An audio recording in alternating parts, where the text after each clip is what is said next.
في ليلة كان الهوا فيها بيصفر، خد البسمة من البيوت، ومرض العدوى في القرية وطال ناس كتير، وطفى نور بيوت أكتر.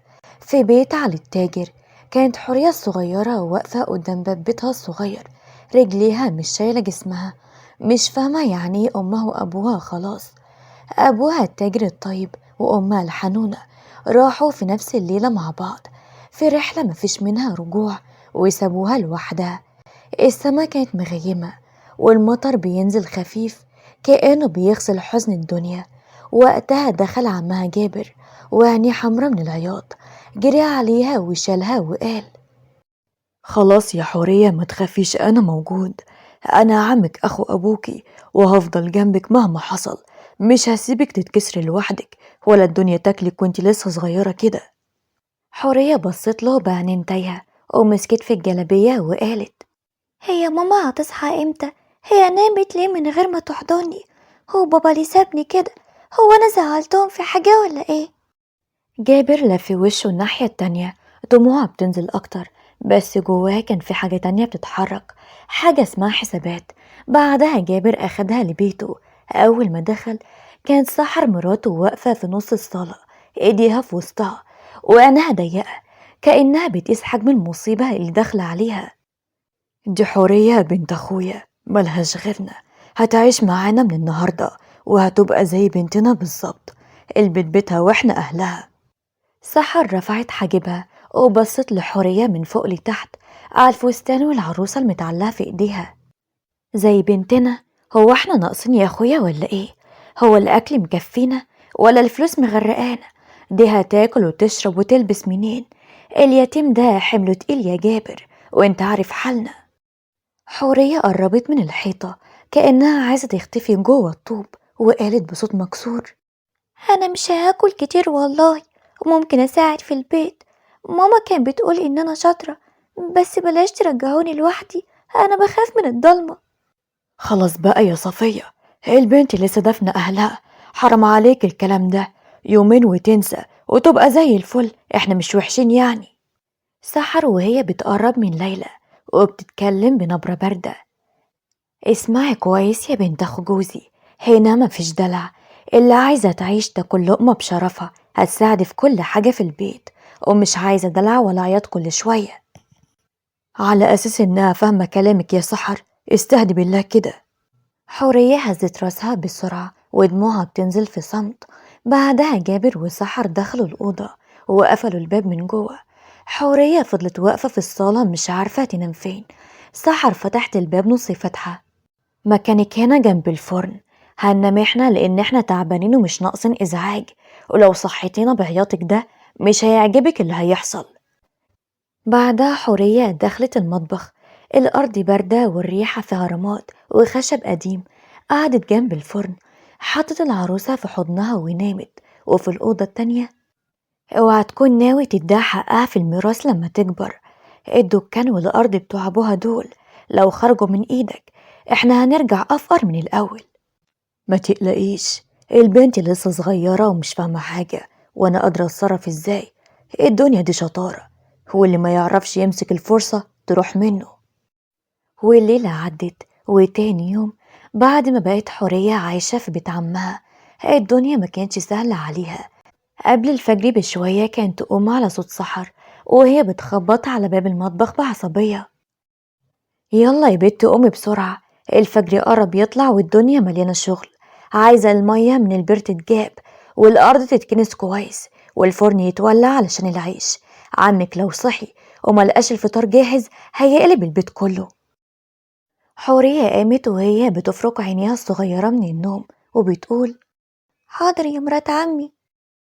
بعدها خرجت حورية للبير شايلة الجردل التقيل. بالنسبة لطفلة عندها 7 سنين، الشارع كان هادي والنجوم لسه في السماء. وهي بترجع ببطء قابلت جارهم العجوز الحاج محمود واقف قدام بيته. صباح الخير يا بنتي، انت خارجة لوحدك في الوقت ده ليه؟ شايلة الجردل التقيل ده في ايدك الصغيرة، البير بعيد والطريق ضلمة، المفروض حد كبير يجي معاكي او يساعدك. مرات عمي هي اللي قالت لي لازم اجيب ميه من البير لوحدي. ربنا يكون في عونك يا بنتي، الأطفال المفروض يكونوا نايمين دلوقتي، مش شايلين جرد المية من البير. لو احتجتي مساعدة في أي وقت خبطي على بابي، أنا ساكن قريب منك. حورية هزت راسها ومشيت، ولما رجعت البيت لقت سحر واقفة على الباب وإيديها في وسطها. اتأخرت ليه كل ده؟ هو البير بقى آخر الدنيا ولا كنت واقفة تحكي مع الجيران؟ أنا قلتلك تجيبي المية بسرعة وترجعي، الشغل كتير والبيت مش هينضف لو فضلتي واقفة برا. حورية دخلت بسرعة وبدأت تكنس في الأرض، وبعد شوية خرج العم جابر من أوضته. صباح الخير يا سحر، الفطار جاهز ولا لسه؟ أنا لازم أنزل السوق بدري النهاردة، التجار بيجوا من الفجر واللي يتأخر يخسر رزقه. جهز الأكل بسرعة علشان أمشي. سحر حطت الأكل على الترابيزة وقالت الفطار جاهز اهو كله متظبط. البنت خلصت الشغل اللي قلتلها عليه، بس برضه بتتحرك ببطء شوية، لازم أفضل أزقها طول الوقت علشان تخلص وإلا اليوم كله يضيع. حورية كانت واقفة جنب الترابيزة، عينيها على الرغيف، مدت ايديها الصغيرة، لكن سحر زعقت فيها وقالت ايدك بعيد عن الأكل، الأول الكبار ياكلوا وبعدين نشوف لك حاجة. ما تتعوديش تمد ايدك قبلنا، البيت له نظام ولازم كل واحد يعرف مكانه كويس. حورية سحبت ايديها بسرعة. العم جابر قال سيبي لها حتة عيش يا سحر، البنت من الفجر بتجري في الشغل، صحيح يا صغيرة بس بتساعد في البيت، ما ينفعش تفضل طول اليوم تعبانة وجعانة بالشكل ده. أنا عارفة رب كويس يا جابر، لو سيبناها تاكل براحتها هتكسر وما تشتغلش. الشدة هي اللي بتعلم العيال الطاعة، وأنا مش هخلي البيت يفلت مني بسبب دلع زيادة. وبعد ما خلصوا الأكل سابوا فتافيت عيش على الترابيزة. حورية جمعتهم بسرعة وأكلتهم، وبعد الظهر وهي بتنظف في نقي البيت سمع صوت قطة صغيرة جنب الباب، قربت منها وقعدت على الأرض. انت جعانة مش كده؟ حورية طلعت شوية فتافيت عيش كانت مخبياهم. القطة بدأت تاكل. حورية ابتسمت، لكن فجأة ظهر صوت سحر من وراها. اللي انت بتعمليه ده بتأكل القطط من أكل البيت يا حيوانة؟ احنا مش ناقصين نصرف على حيوانات كمان. سيب القطة تمشي حالا وارجعي لشغلك قبل ما اوريكي يوم ما تنسيه. حورية خافت وقامت بسرعة والقطة جريت. مع غروب الشمس كانت حورية مرهقة جدا.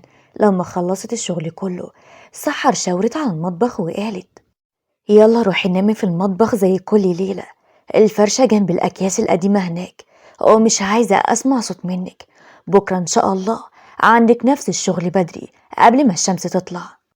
حورية فردت كوم الخيش البالي ونامت عليه، بصت من الشباك الصغير للنجوم في السماء.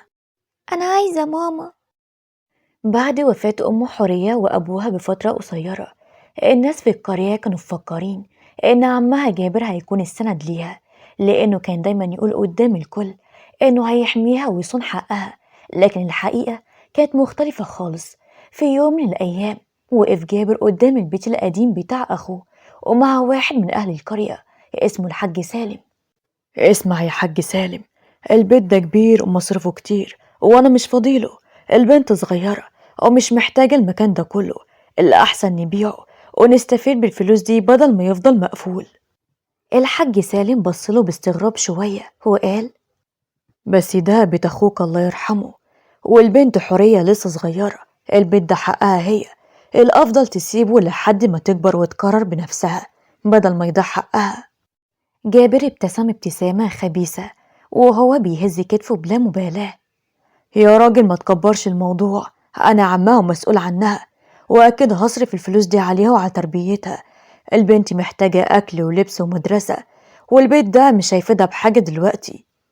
وبعد أيام قليلة اتباع البيت فعلا، ومش بس البيت، جابر باع كمان الدكان الصغير اللي كان أبو حورية بيبيع فيه توابل. كان الدكان دايما مليان بريحة القرفة والكمون والقرنفل. أهل القرية كانوا بيحبوا يشتروا منه. وفي يوم البيع وقف المشتري الجديد قدام الدكان. الدكان شكله معروف في البلد والناس متعودة عليه، أنا هاخده بس بشرط يكون كل اللي فيه من بضاعة وأرفف ملكي، الاتفاق لازم يكون واضح من البداية. جابر واقف وهو بيعد الفلوس. اتفقنا طبعا، خد الدكان بالبضاعة وكل حاجة فيه، أنا أصلا مش فاضي أقف فيه طول اليوم، التجارة دي عايزة صبر وأنا عندي شغل تاني أهم. وبعدها بفترة باع الأرض الزراعية اللي كان برا القرية. حتى دهب أم حورية ما سلمش من طمعه، وفي ليلة كان سحر بتتكلم معاه في البيت بعد ما عد الفلوس. انت بعت الأرض وكمان الدهب بتاع مرات أخوك.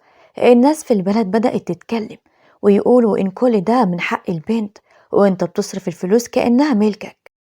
ضحك جابر وهو بيعد الفلوس وقال: سيبك من كلام الناس، البنت عايشة وبتاكل وبتلبس في بيتي، يعني أنا اللي شايلها. الفلوس دي مقابل تعبي وتربيتي ليها، وبعدين محدش له عندي حاجة. لكن الحقيقة إن الفلوس دي ما كانتش بتروح لحورية ولا لحياتها.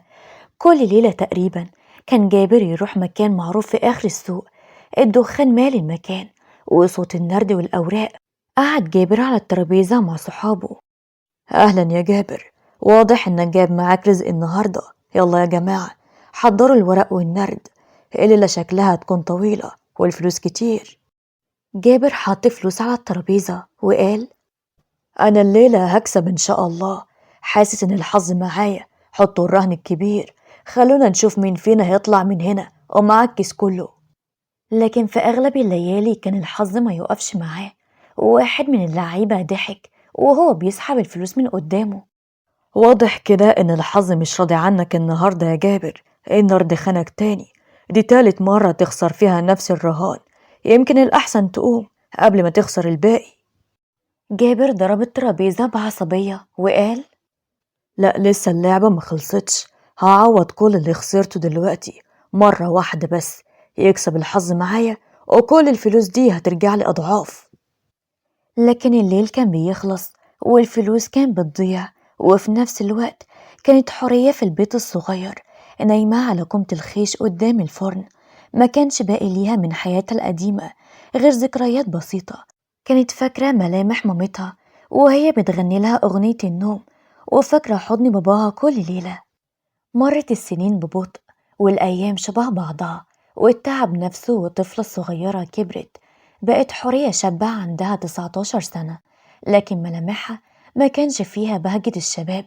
خدودها شحبة وعينيها دايما فيها حزن ساكن. من الفجر لحد نص الليل وهي بتشتغل، تكنس البيت، تطبخ وتغسل وتخدم. وفي الصبح بدري كانت حورية بتغسل الأرض والسحر واقفة بتراقبها. بصلها يا جابر، طولت وبقت شابة قد ايه. الشغل تقيل عليها وعلينا كمان، لو اتجوزت يمكن نخلص من همها، بدل ما تفضل قاعدة في البيت كده كأنها حمل تقيل فوق راسنا. كان جابر قاعد يعد فلوس قليلة على الطاولة، بص لحورية لحظات وقال: تتجوز؟ تتجوز ايه بس؟ هو احنا ناقصين مصاريف جواز دلوقتي؟ وبعدين البنت شغالة في البيت وبتعمل كل حاجة من غير طلبات ولا مشاكل، لما تمشي بقى مين هيعمل كل الشغل ده؟ يعني هتفضل قاعدة كده طول عمرها؟ الناس في البلد بدأت تتكلم، يقولوا البنت كبرت واحنا سايبينها في البيت من غير جواز. الكلام بقى كتير وانا زهقت منه. سيبك من كلام الناس، الناس دايما بتتكلم وخلاص. طول ما هي عايشة هنا وبتخدم البيت يبقى خليها معززة مكرمة. الجواز دلوقتي هيخلينا نخسر أكتر من نكسب. وهي معززة مكرمة؟ إشحال بقى من يوم ما جبتها وهي خدامة عندنا. حورية كانت سامعة الكلام، لكن هي مرفعتش راسها، كملت شغلها بهدوء كأنها متعودة. وبعد شوية خرجت سحر تقعد قدام البيت، وجارتها أم حسن عدت تسلم عليها. صباح الخير يا سحر، أنا شفت حورية وهي بتنظف من بدري. البنت ما شاء الله عليها، شطارة وهداوة، ربنا يعوضها خير عن كل اللي شافته وهي صغيرة. شطارة ايه بس يا أم حسن؟ دي من يوم ما دخلت بيتي وانا حاسة ان الحظ اتقفل في وشي، لا شفتي ولد ولا شفتي بنت، ولا عارفة طعم الفرح زي باقي الستات. أم حسن اتفاجئت من الكلام وقالت: ايه الكلام ده يا سحر؟ البنت ملهاش ذنب في حاجة، دي يتيمة وغلبانة، المفروض تعامليها بحنية شوية، يمكن ربنا يكرمك ويكبر بخاطرك علشانها. حنية ايه بس يا أم حسن؟ انا اللي شايلة همها وبصرف عليها من سنين، اكل ولبس مش بيجوا من الهوا يعني. كفاية انها عايشة تحت سقف بيتي، بدل ما تكون مرمية في الشارع.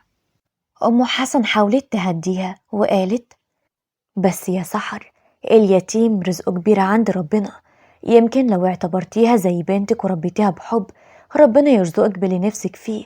الرحمة ما بتضيعش عند ربنا أبدا. أنا زهقت من الكلام ده، رحت لدكاترة كتير وكلهم قالوا ما عنديش مشكلة، يبقى أكيد النحس دخل البيت ده من يوم ما جت البنت اليتيمة دي عندنا. وفي نفس اللحظة كانت حورية واقفة بعيد شوية شايلة سلة هدوم مبلولة. سمعت جزء من الكلام لكن ما قالتش حاجة. رجعت لجوه من تاني تكمل شغلها في المطبخ. بعدها دخل جابر وقال: يا حورية، حضري الغدا بسرعة، أنا راجع تعبان من السوق ومش فاضي استنى، واغسلي هدومي كمان، بقالها يومين مرمية. حورية هزت راسها بهدوء وقالت: حاضر يا عمي. حورية بدأت تقطع الخضار وتشغل النار في الفرن، وبره كانت أم حسن لسه بتحاول مع سحر مرة تانية: والله يا سحر البنت طيبة وملهاش حد في الدنيا غيركم، لو حضنتيها شوية هتلاقي قلبها مليان حب ليكي، يمكن تكون سبب خير في حياتك بدل ما تعديها. لكن سحر قامت من مكانها وقالت: لا يا أم حسن، الكلام ده مش هيغير حاجة، أنا خلاص قلبي اتقفل منها، اللي بيني وبينها خدامة وبس، لا أكتر ولا أقل. بعدها رجعت سحر للبيت.